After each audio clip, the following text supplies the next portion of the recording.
Existe uma ameaça por aí, silenciosa, invisível, e que está colocando em xeque os próprios alicerces da medicina moderna.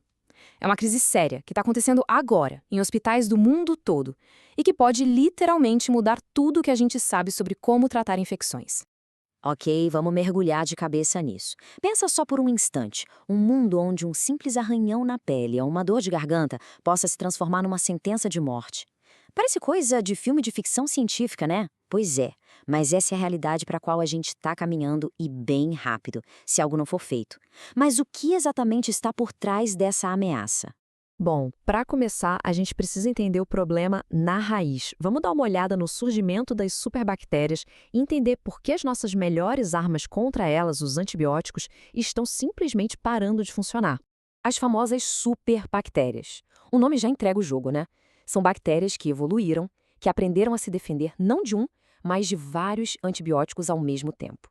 E o ponto mais importante aqui é o seguinte: isso não é uma ameaça para o futuro. Elas já estão entre nós, circulando em hospitais, nas comunidades e transformando o que antes era um tratamento de rotina em uma verdadeira batalha pela vida. E bem no centro dessa crise toda tem um adversário muito específico que os cientistas estão monitorando de perto. E não é um bicho novo, não. É, na verdade, um pedaço de código genético, uma instrução, o gene NPMA2. Pensa nele como se fosse um software pirata, que dá para as bactérias um poder de defesa simplesmente inacreditável. E como é que isso funciona na prática? Bom, o gene NPMA2 é tipo uma receita de bolo que ensina a bactéria a se proteger. Só que a parte mais assustadora é que elas compartilham essa receita umas com as outras. O nome disso é transferência horizontal de genes. É, literalmente como se uma bactéria chegasse na outra e passasse um pendrive com um código de trapaça, um cheat code. E esse código blinda o ribossomo da bactéria, que é justamente o alvo de muitos antibióticos. Resultado, uma classe inteira de medicamentos poderosos se torna inútil. E é aí que a gente entra na segunda parte da nossa análise. Entender esse mecanismo genético mostra a real natureza do desafio. Isso não é só uma batalha, é uma corrida maluca contra o tempo. E todos os dados mostram que, por enquanto, a gente está perdendo feio. Olha só o dilema que a gente vive. De um lado, você tem a evolução das bactérias. Ela é implacável, super rápida, capaz de se adaptar em questão de horas. Do outro lado, a gente tem o desenvolvimento de remédios, um processo lento, caríssimo, que leva tipo 10 a 15 anos para criar um único medicamento novo. É uma disputa completamente desigual. Para piorar, a Organização Mundial da Saúde tem uma projeção que é de arrepiar. Até 2050, o número de mortes anuais por infecções resistentes pode chegar a 10 milhões. 10 milhões. Para se ter uma ideia, isso é mais gente do que morre de câncer hoje em dia, todo ano. O relógio não para e o alarme está soando no mundo inteiro.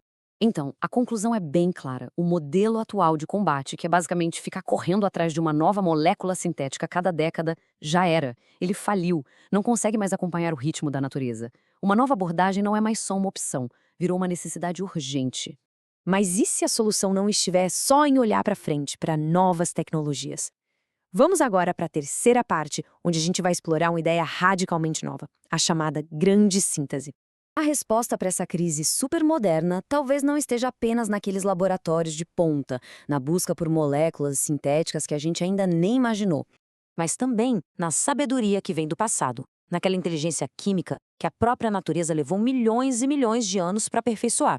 A ideia aqui é unir o antigo e o moderno, numa aliança que pode ser muito poderosa. E essa tal de grande síntese se apoia em dois pilares. O primeiro é a sabedoria ancestral. Em vez de usar uma única molécula, como um antibiótico comum, a ideia é usar os fitocomplexos das plantas medicinais. São verdadeiros exércitos de compostos diferentes que atacam a bactéria por vários lados ao mesmo tempo. O segundo pilar é a biofísica moderna. Aplicar princípios de energia e frequência, inspirados em gênios como Nikola Tesla, para turbinar a ação desses compostos naturais. Ok, eu sei, falar em energia, frequência, pode soar um pouco abstrato, né? Mas vamos para a quarta parte agora para desmistificar isso e entender como esses conceitos da física podem, de fato, se tornar ferramentas de cura.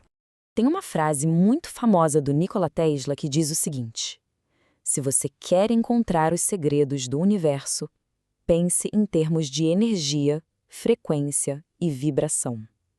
Essa frase, que por muito tempo foi vista quase como filosófica, hoje está se tornando a base para uma nova farmácia. Uma farmácia onde a vibração pode ser tão importante quanto um reagente químico. De um jeito bem simples, o processo funciona mais ou menos assim. Primeiro, os cientistas identificam a frequência de ressonância daquela bactéria específica, como se fosse a nota musical dela. Depois, eles aplicam um campo eletromagnético sintonizado exatamente nessa frequência. Essa energia pode, por si só, enfraquecer a bactéria. Mas o mais interessante é que ela pode também supercarregar os compostos das ervas, fazendo com que eles funcionem muito melhor. Então, a mudança de estratégia aqui é brutal. O antibiótico tradicional é uma molécula, um alvo. É um ataque simples e a bactéria aprende rápido a se defender. Já essa abordagem biofísica usa um exército de moléculas atacando vários alvos e ainda por cima turbinada por frequências físicas. Para a bactéria se defender de um ataque desses é infinitamente mais difícil. E isso nos traz para a nossa última sessão, onde a gente consolida essa visão. O que está em jogo aqui não é só um novo tipo de remédio, é uma forma completamente nova de pensar a medicina. É a farmácia do futuro. E tem uma citação que amarra tudo isso de um jeito poético, mas ao mesmo tempo muito preciso. A farmácia do futuro não está em uma nova pílula sintética, mas na orquestração harmônica entre a frequência vibracional da matéria e a inteligência química da natureza.